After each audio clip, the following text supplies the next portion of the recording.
Thank you so much for joining this important conversation on innovation. And the reason for this framing, innovating at scale, why are we failing and how to turn it around, is that year after year, we've been having these conversations. I'm Catherine Cheney. I'm a reporter at Devex focused on the role of the West Coast in global development and tech and innovation and philanthropy. And I just feel like this is the year, if there's ever a time, that we really need to move forward, move from, as we mentioned earlier when I was talking with Vince, from hype to discipline. Ensure that we stop doing what isn't working and start scaling what is working. And so that's what we're going to talk about today. And without further ado, I want to jump straight into the panel. We don't have as much time as I would like today. I'm joined by four fantastic experts on this topic. Rahul Chandran is the CEO of Care Impact Partners. Kevin Starr is Managing Director at the Mulago Foundation. Alexis Bonnell is Senior Business Executive and Emerging Technology Evangelist at Google. And E is General Partner and Co-founder of Future Africa, and a serial entrepreneur himself, who I know can talk with us about what innovating at scale means. I just want to dive right in, because not only do I want to hear what each of you have to say, but I'm super eager for our conversation together. So I'd love to start with Rahul. And part of why I was so eager to have you in this conversation is, prior to your current role, you led the Global Alliance for Humanitarian Innovation, which ultimately closed down. And I think one of the problems with conversations around innovation is we don't talk openly about failure. So I'd love to just start with you about Gahi. Why did it fail? What did we learn?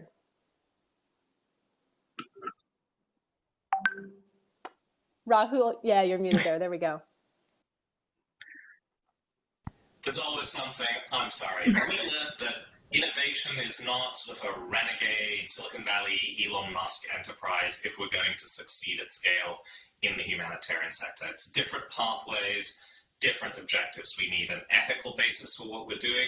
We need an evidence basis. We need to understand more of what's working and why and how. We need the ecosystem to enable success. And all of that rests on people being willing to come together and do things differently. And frankly, neither the humanitarian sector nor the development sector are there yet. There is still a lot of work needed before we're there. But we took away from the shutdown of Gahi that in the failure of that effort, we can hopefully learn how something better and bigger can grow back and sort of fill up the space that we've vacated, which is why I think it's important to shut things down and fail in humanitarian innovation, in development innovation. Perfect. Thank you so much for sharing those insights. And I'd love to hear a little bit more about what could fill that void, what could come next. But let's talk about that when we jump into a larger conversation. I want to move to Alexis. So for those of you who don't know, Alexis previously led innovation at USAID. So she's not just coming with her Google hat on. She actually has some insights to share from working within a bilateral donor agency and with other bilaterals working on innovation. So Alexis, can you talk about some of your biggest learnings, not only from within USAID when it comes to operationalizing on innovation, but working with other donors as part of the International Development Innovation Alliance? Sure, absolutely. I mean, I think one of the things that I'm most excited about, and many folks would have already seen the video today, were initiatives like Million Lives Club that actually donors and others in the industry were able to come together on to actually really push forward. And it was important because it really did demystify the fact that there are things that are scaling. And what was even more important about that, and I know they just announced their 100th member, and I kind of look at this as like an S&P 500, if you will, on its way for international development innovation initiatives. But what was really important was the fact that it was about learning, and it is about learning together. And I want to highlight just really rapidly 3 things that I learned about the innovations that were scaling well from Million Lives Club. And then I'm also going to highlight maybe 3 quick things about where I think we still have challenges. Number one, when we look at that portfolio of what is scaling, and when we talk about scale, you know, we're often talking about having 1 million customers or more, and that's really critical. What we saw was, number one, they were technology enabled, data driven, and evidence focused, to Rahul's point. Number 2, and this is the one that really is closest to my heart, is that they were obsessive about their customer experience and intentional about feedback from those customers. They were really first and foremost focused on who they were trying to serve and not necessarily pleasing a donor, if you will. And that's exactly what any great donor would want to see. And then the third one was actually they were incredibly driven, for many of them that were successful, on country level buy-in and country relationships. And I really think that while that can seem to take longer to develop, it actually was huge in the sense of advancing that. Now, quickly to where I think we still have some challenges. The one thing that I would really stand out, and if anyone had a takeaway, this is kind of, my battle cry, and that is that we've kind of gone from having an innovation pipeline to an innovation pileup. And I am actually stealing that from some of my colleagues over at IDIA. And I think the reason for that is that we don't honor demand as much as we honor supply, right? We get very excited about having innovations. And if we think about it, that takes three shapes. We have to change culture, right? Seeing people as customers and what they want and what they need and serving that. The second about data, so we can actually surface demand, articulate it. And the third is about engagement, being willing to really have those conversations and to change our processes to highlight that. The second, which is already highlighted, is this idea of working as an ecosystem. It takes a village to raise a child. It takes an ecosystem to scale an innovation. And, for example, I want to call out the IDIA partnership with WHO about how they're focused on matching supply and demand as a really great example of making headway in that. And the final one, again, is considering those host country, local, national governments as key scaling partners and really engaging them from the beginning. But long story short, innovation is nothing if people don't want it. And so would love to see more of that demand focus. Really interesting point about the innovation pileup. That's a framing that'll be useful in my coverage moving forward. So thanks for that. I want to move to Kevin. So Alexis was speaking about scaling up social entrepreneurship. That's something USAID has worked on. The Million Lives Club is an example of an effort to do that. The Mulago Foundation works with a lot of fantastic social entrepreneurs from all over the world. And Kevin, I always value your perspective on scale. For example, you often say that growth and scale are not the same. And to get to scale, you have to ask who's the doer and who's the payer. And often that means governments, kind of coming back to what Alexis was saying. So can you expand on the difference between growth and scale? And is innovation at scale really what we should be talking about today? Or maybe it's more replication that's valuable. What insights do you have from the Mulago Foundation when it comes to this portfolio of social entrepreneurs working to grow and scale, and the fact that those are two different things? Well, it's funny because I guess we start with the definition of scale. And scale for us increasingly, because we're focused on scalable solutions, scale is this distant dream of a solution reaching its full potential. And so if the need for a given solution, the potential for it to actually change lives is 1 billion, then 1 million means you're 0.1% of the way there. And so you could be scaling to us is when you start to hit the exponential curve of impact that really gets you to full potential for a solution. Whereas growth is typically a linear process. We doubled, we went to 2x the number of clinics we went to last year. Next year, we're going to go 3x. That isn't scaling, that's linear replication. And so to get to scale, to get the exponential curve, just about everybody needs to transfer the burden of replication to other doers at scale. So, and there's only really 3 routes you can do that. Either it's lots of NGOs replicating your solution, or governments replicating your solution, or for-profit solutions, the market, lots of businesses replicating your solution.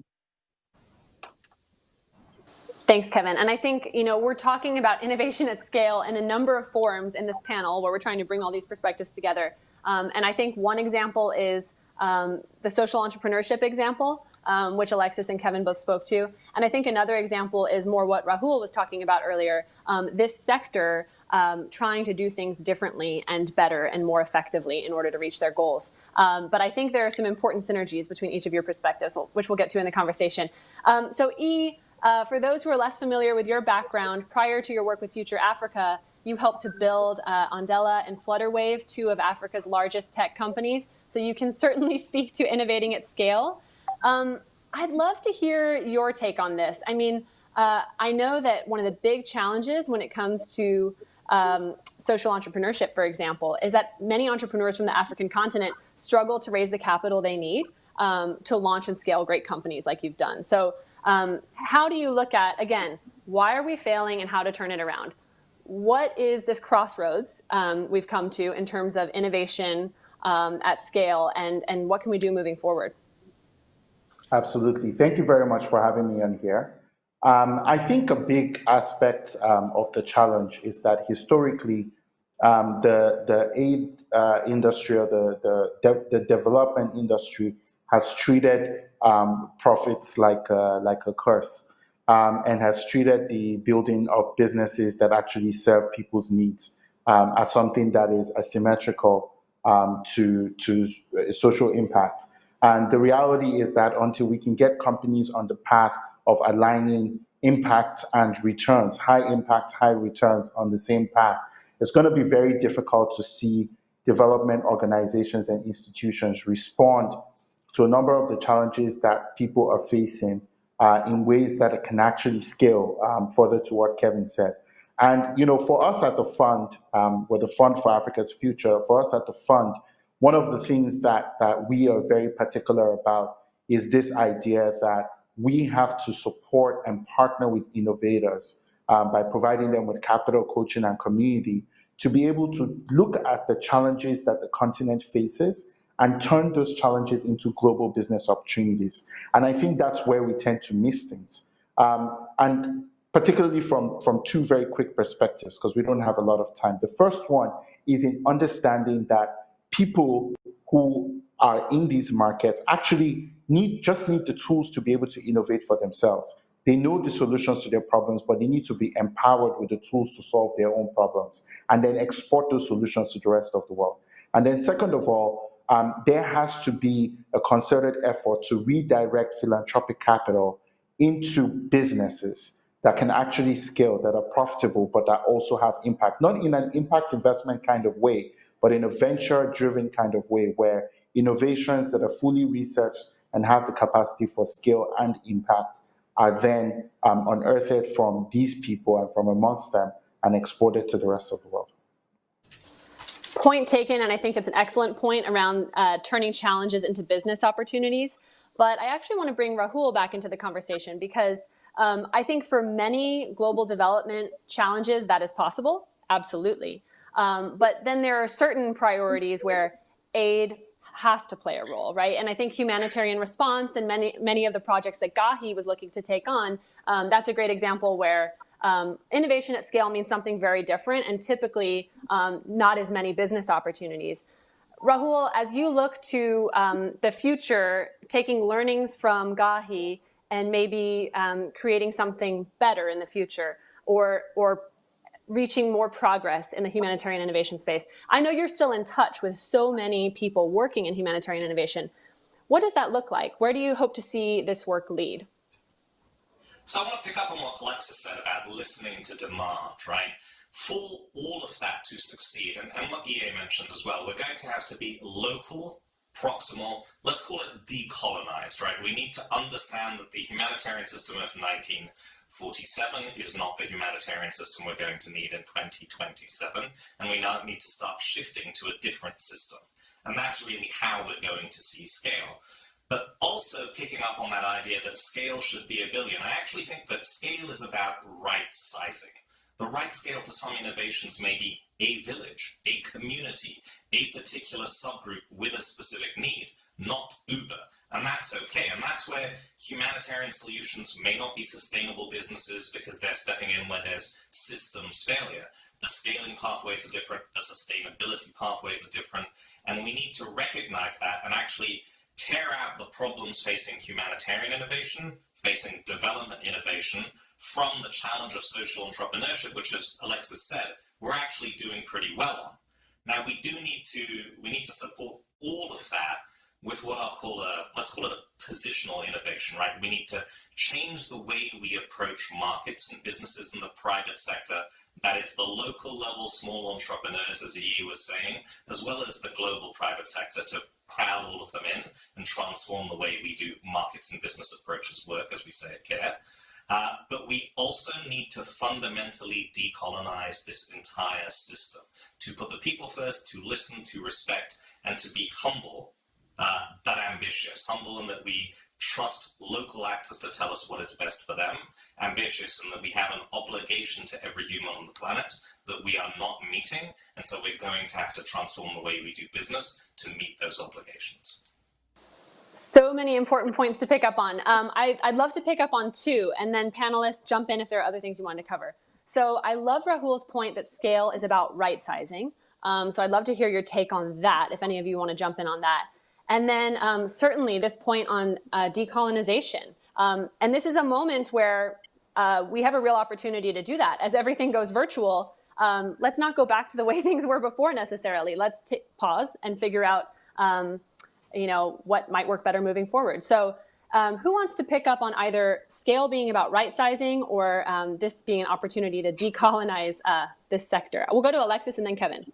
Yeah, I would love to pick up on the decolonizing, because I actually think that this is what is so exciting about so many innovation programs in the industry writ large, because the goal is actually to recognize that solutions can come from anywhere, especially that local environment, and really to be able to actually move the resource train, directly to that country level intervention, to that, entrepreneur level intervention. And I think another takeaway for me was the fact that seeing us move away from the project being the focus, right? But instead actually asking ourselves, how do we work ourselves out of relevance, right? And a lot of times that means passing it on to a social entrepreneur, to a host country government. And so, that type of intentionality, I think, is really critical, and kind of walking the talk and putting more resources to that is, I think, where, we'll make huge progress in that area.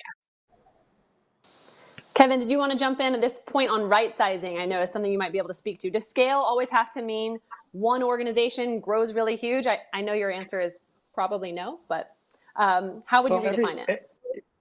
Yeah, everybody has a different definition of scale, quite reasonably. And Rahul's point was a really good one. We think of scale as the potential is, if you imagine a Venn diagram of where is the need and where would your solution work, that overlap defines the potential. And that's what we want to engage our social entrepreneurs. You've got an idea, you've got a solution you're developing. Let's look at the potential. And if it's a high impact solution that's worth scaling, then our journey together is to try to achieve that full potential of your solution. And everything is built around that. So that overlap might be a village, and the investor has to decide, is that what I want? And that's their question to answer. We happen to be looking for solutions that we think can fill a really big need, like smallholder farmers in Africa, or when you're thinking about a solution like professionalized community health workers, you can imagine the scope for that is enormous. How do we get it there? I want to bring you in here. In terms of both of these points we're discussing right now, one around what does scale really mean, and is it about massive reach or right sizing the solution, and bringing resources to problem solvers who are closer to the problems they aim to solve. Why is this potentially a turning point with COVID-19? Are you seeing that?